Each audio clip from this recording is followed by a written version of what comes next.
My name is Danny Avila. I'm 17 years old, and I started going to the Pico Center when I was in 9th grade. My name is Julian Ayala.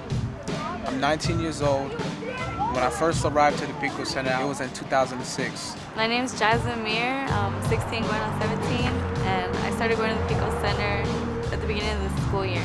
My name is Kenny Conway. I'm 23 years old, and I've been affiliated with the Pico Youth and Family Center since 2004. My name is Yvonne Villegas, and I'm a senior at Olympic High School. I started going to the Pico Center when I was a freshman. Hi, my name is Joey Leba, and I'm in the 9th grade, and I went to the Pico Center because my mom worked there during the summer from 5th grade to 6th grade.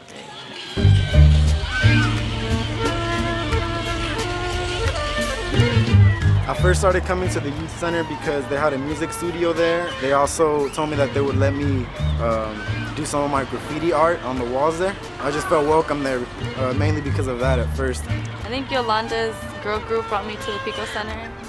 She got me to start going to the meetings. It's got me to learn more about what's going on in the community. It just made me want to help out a little bit more. Mr. Jackson, aka Big Mike, he was my young life leader and my wildlife leader, and he introduced me to the whole Pico Youth and Family Center organization.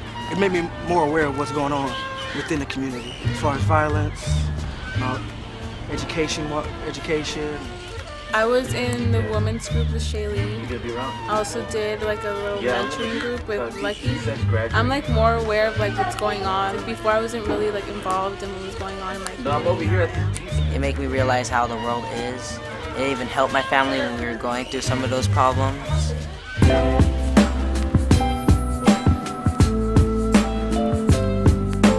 Being at the Pico Center has also made me think about going to art schools, getting accredited, as a scholar, for my art instead of, being told to stop doing it and do my work. They made me see that I am doing positive things with my art and making beats and hip hop. Even just being myself. I learned about my flaws and things that need to be changed about me and my persona. The center really helped me to find me and who I am as an individual. It helped me grow. I think I learned that I should be more involved in my school and my work, and that's the most important thing in my life right now. I think school is what's going to get me ahead in life, and it's taught me that. What have I learned about myself? If I commit myself to something, I can do it. What I learned was that teenagers aren't like how most people just say they are, that they're all gangbangers or all that stuff. A lot of them are pretty nice and pretty good kids. They were all teaching me right from wrong and hanging out, being cool and stuff.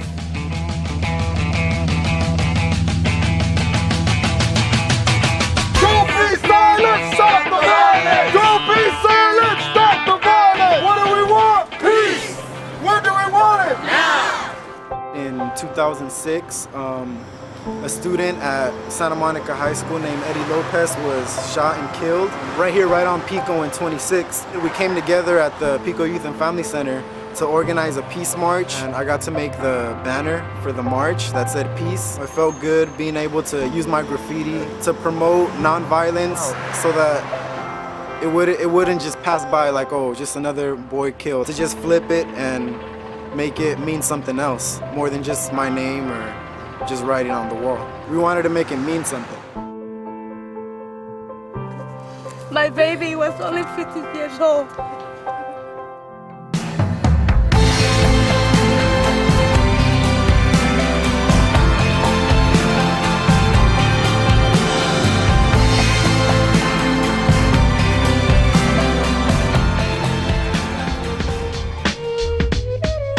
I participated in a poem reading. I forgot where. It was somewhere in downtown LA, and I had written 2 poems for that, and when I read them to those people, it made me feel so good about myself and the words that I spoke to them. King Malcolm X celebration that we do yearly. I think I performed in that one. It wasn't just black people there, it was brown people, everybody was there. It was a good time, very educational, very informative. It was just love. Oh, I liked raising money for like trips right there when we did the car washes. I like when we do the Sacred Run. It's this Native American thing they would invite people to do Sacred Run. I love just like anything that has to do with like indigenous stuff because I'm like indigenous. So I like doing all those kind of events or anything that's like helping America. Like when we go to City Hall. Well, the event with City Hall was kind of interesting, man. I was nervous out of my mind, man. I never did something like that before. We gathered a couple youth like myself and we figured out something to say and just spoke to them. Hello, my name is June Ayala and I attend the Pico Youth and Family Center every day. I'm here to I can't do this, man. Come on, man. And Julian, it's okay. We're all friends. This is the kind of thing we have to do. We have to think, if we could do one thing, would you make a bigger music studio, or would you, and this is not a trick question, would you put in more tutors? Well, I'll put in like a fair amount of both because the school is very important. It felt empowering. It felt empowering. That I have a voice to be heard. Define economic justice and social equality.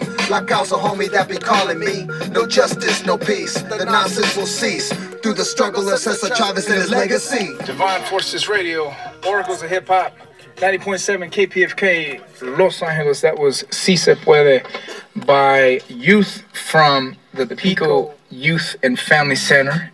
They're going to be doing a benefit event entitled One Nation Hip Hop Unity Summit, all going down tomorrow night at the Santa Monica High School Greek Theater. Once again, that song was put together by youth from the Pico Youth and Family Center, where they participated in a 6-week workshop discussing the UFW, the struggles of Cesar Chavez and Dolores Huerta, as well as Malcolm X and other liberators.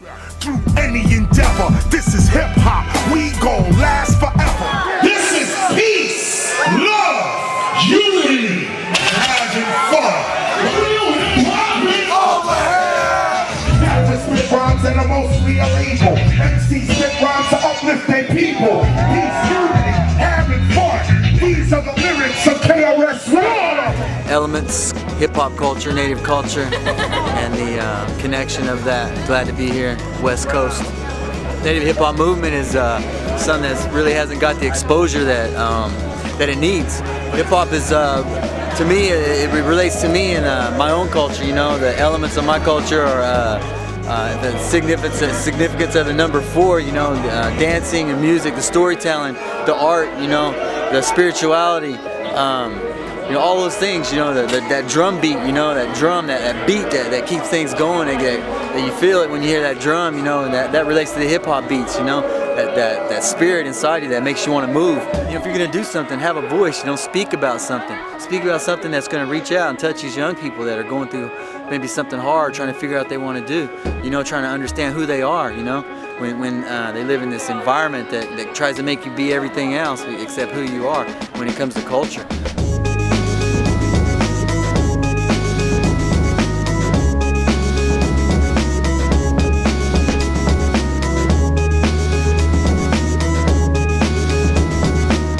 The Hip Hop Summit was special to me, man. Never forget that. To have one of my favorite MCs come up there, have him watch us do his thing 4 feet away from him, that's just amazing. To see KRS when I'm able to be right there, in the same area as him, just feel so blessed. That was my first big performance ever as a recording artist. It gave me confidence, able to see that I can do this really.